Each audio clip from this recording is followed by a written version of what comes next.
Hello बच्चों, नमस्कार। स्वागत है आपका अपने परिवार अंकित एजुकेशन अड्डा पर। आज हम बात करने वाले हैं आपके RRB, NTPC, group D, RPF और ईएलपी के बहुत ही महत्वपूर्ण प्रश्नों के बारे में। ठीक है, आज ये हमारा 53वां सेट है। इससे पहले हमने 52 सेट कवर कर लिए हैं जो आपके एग्जाम की दृष्टि से महत्वपूर्ण है। अगर आपने नहीं देखे हैं तो प्लेलिस्ट में जाकर देख सकते हैं। सभी सेट में आपको क्वेश्चन आपको ट्रिक के माध्यम से बताए गए हैं। अभी ये हमारा जो है मेंसुरेशन का कंटिन्यू वीडियो चल रहा है, तो इसमें हम बात करेंगे मेंसुरेशन की। ठीक है, अपने अपने वीडियो में त्रिभुज हो गया, चतुर्भुज हो गया, आयत हो गया और वर्ग हो गया और आपका वृत्त हो गया, इस तरीके के क्वेश्चन काफ़ी कर लिए हैं। अब आपको घन घनाभ से क्वेश्चन मिलने वाले हैं, तो इस वीडियो में आपके घन से रिलेटेड क्वेश्चन है। ठीक है, इसके बाद ऐसे ही घन से, फिर घनाभ से, इसी तरीके से पूरा 2D और 3D आपको मिल जाएगा। ठीक है, और सभी क्वेश्चनों को ट्रिक के माध्यम से बताया जाएगा। चलिए, तो यहाँ पर हम बात करें घन के क्वेश्चन को सॉल्व करने से पहले हमें घन के लिए 2-3 फॉर्मूले याद रखना है। ठीक है, घन का जो वॉल्यूम होता है, आयतन होता है, V बराबर जो घन का आयतन होता है वो ए क्यू होता है। ए क्यू को क्या बोला जाता है? भुजा का क्यू, भुजा का घन भी बोल सकते हैं।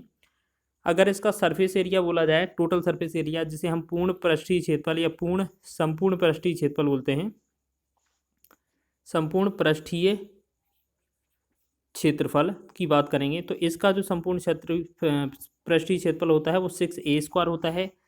अगर आपसे वक्र पृष्ठीय क्षेत्रफल बोला जाए तो आपको 4a² बना लेना है।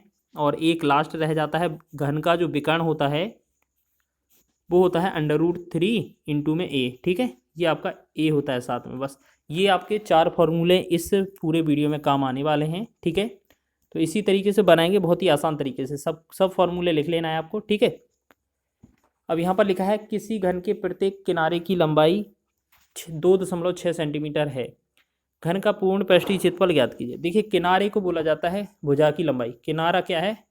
2.6 सेंटीमीटर है। अब घन का क्या बोला है? पूर्ण पृष्ठीय क्षेत्रफल का फॉर्मूला होता है 6a²। इसका मतलब क्या है? 6 गुणे में लगाएंगे, a² का मतलब है 2.6 गुणे में 2.6, बस यही तो करना है। अब 6 गुणे 2.6 गुणे 2.6 करेंगे तो ये बनेगा 40.56। इनका गुणा कर लेंगे, बस आंसर हो जाएगा। ऑप्शन नंबर 20 का राइट हो जाएगा। ठीक है, इसी तरीके से आपको बना लेना है। ठीक है, बेहतरीन क्वेश्चन है आपका एग्जाम की दृष्टि से, और ये आपके CBT 2 में पूछे गए क्वेश्चन है। ठीक है, चलिए अब बात करेंगे, यहाँ पर हम क्वेश्चन को बनाएंगे। सेकेंड क्वेश्चन देखेंगे। 2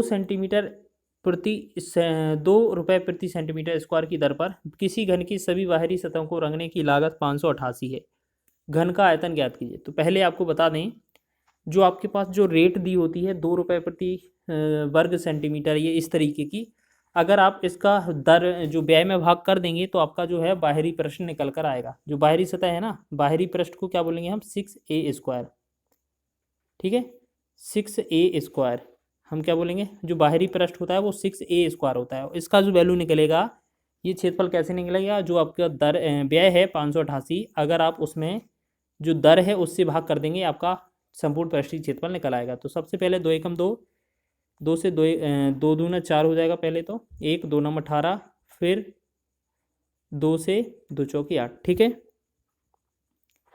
फिर क्या करेंगे? 6 से डिवाइड करेंगे, 6 कम 6, 6 से 6 चौके 24 और 6 नारे 54, यानी कि a² का वैल्यू जो आया वो हमारा 49 आ गया। अगर हम a की वैल्यू पूछेंगे आपसे तो ये 7 बन जाएगा कि नहीं? बिल्कुल बनेगा। ठीक है, अब घन का आयतन पूछा है तो आपका घन का आयतन होता है a³ आपको पता है। 7 का घन अगर करेंगे तो ये कितना होता है? 343।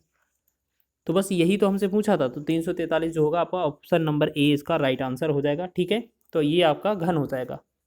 तो सभी लोग ध्यान रखेंगे, इसी तरीके से आपको करना है। नेक्स्ट क्वेश्चन की बात करेंगे। उस घन का आयतन ज्ञात कीजिए जिसकी भुजा 8 सेंटीमीटर है। देखिएगा, ये तो आपका पहला ही टाइप है, और हम आपको बता दें, आपका कोई सा भी एग्जाम हो, चाहे रेलवे का हो, कोई सा भी एग्जाम हो, बच्चे क्या है 2D 3D जो मेंसुरेशन होती है ना, उससे घबराते हैं। बल्कि उसका जो सरल क्वेश्चन होता है उससे ज़्यादा कहीं किसी का पूछा ही नहीं जाता है। यानी कि इनमें डायरेक्ट ही क्वेश्चन पूछा जाता है, बच्चे कन्फ्यूज रहते हैं कि पढ़ा नहीं है, पढ़ा नहीं है, और बच्चे छोड़ कर आ जाते हैं। तो आपको नहीं करना है ऐसा। ठीक है, पहले क्वेश्चन को अच्छे से रीड करना है। उस घन का आयतन ज्ञात कीजिए जिसकी भुजा 8 है। देखिएगा, आपके पास a का वैल्यू 8 दिया है, आयतन पूछा है, तो आयतन क्या होता है? a³ का मतलब है 8 का घन करना है। तो हमने आपको बताया था पीछे की वीडियो में कि आपको 1 से लेकर 30 संख्याओं तक वर्ग याद रखने हैं, और 1 से लेकर 15 संख्याओं तक वर्ग घन आपको याद रखने हैं। अब देखिएगा 8 का घन पूछा है, सीधा हम 512 लिख देंगे ना, अब गुणा करने की आवश्यकता ही नहीं है। तो डी इसका राइट आंसर होगा 512 घन सेंटीमीटर। ठीक है, ऑप्शन नंबर डी इसका राइट हो जाएगा। आगे बढ़ें अगले क्वेश्चन की ओर। 14वां क्वेश्चन देखते हैं, मतलब चौथा क्वेश्चन देखते हैं, सॉरी। नेक्स्ट क्वेश्चन है, प्रत्येक 7 सेंटीमीटर भुजा वाले 6 एक समान घन एक दूसरे के सन्निकट रखे गए हैं, इस प्रकार निर्मित ठोस का आयतन ज्ञात कीजिए। तो एक बात बता दें आपको, जैसे आपको पता है घन का जो आयतन होता है, घन का आयतन, अगर आपके पास ए की वैल्यू कितना है 7, अगर आयतन बोला जाए तो ए कितना हो जाएगा, ए का घन, मतलब ए का घन या ए क्यू, मतलब 7 का क्यू, 7 का क्यू हो जाएगा। तो 7 का क्यू कितना हो जाएगा, 343। और हमसे बोला गया है ऐसे ही कितने एक समान 6 घन रखे गए हैं, तो मतलब इसका क्या है, 6 का गुणा कर देना है, बस हमारा कुल आ जाएगा।